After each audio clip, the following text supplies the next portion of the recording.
Hi friends, ఈరోజు వంకాయ curry ఎట్లా చేయాలో ప్రాసెస్ చూసేద్దాం. కట్ చేసుకొని సాల్ట్ వాటర్లో నానబెట్టుకోండి. ఆ తర్వాత బాండీ పెట్టి తగినంత ఆయిల్ పోసుకొని దాంట్లోకి శనగపప్పు, కరివేపాకు, ఎండుమిర్చి, జీలకర్ర, ఆవాలు, తెల్లగడ్డ, నూనె కొంచెం హీట్ అయిన తర్వాత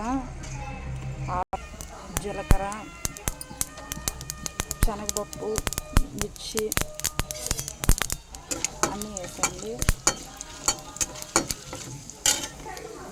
అవి వేగేలోపు ఈ వంకాయలన్నీ ఒక ప్లేట్లోకి తీసుకున్నాము. ప్లేట్లోకి తీసుకున్న తర్వాత దాన్ని నూనెలోకి వేసేయండి.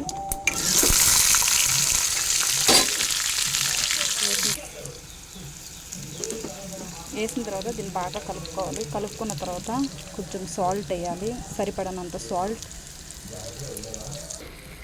సాల్ట్ వేసి బాగా కలిపిన తర్వాత ఒక 5 minutes మగ్గనివ్వాలి. మూత పెట్టేద్దాం.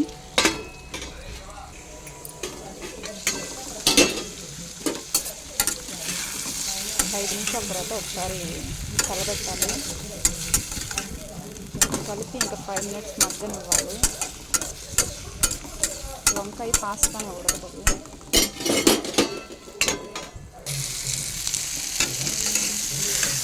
ఒక 5 minutes తర్వాత మళ్ళీ ఒకసారి కలబెట్టాలి.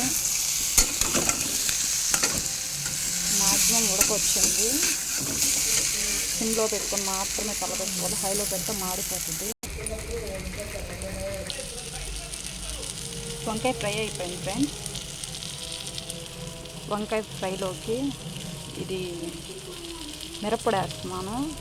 దీని వీడియో కావాలంటే నేను మళ్ళీ ఇంకో వీడియో చేసి పెడతాను. ఇది మా అమ్మ దంచింది. మిరప్పొడి వేసిన తర్వాత కొంచెం నేను కలపాలి.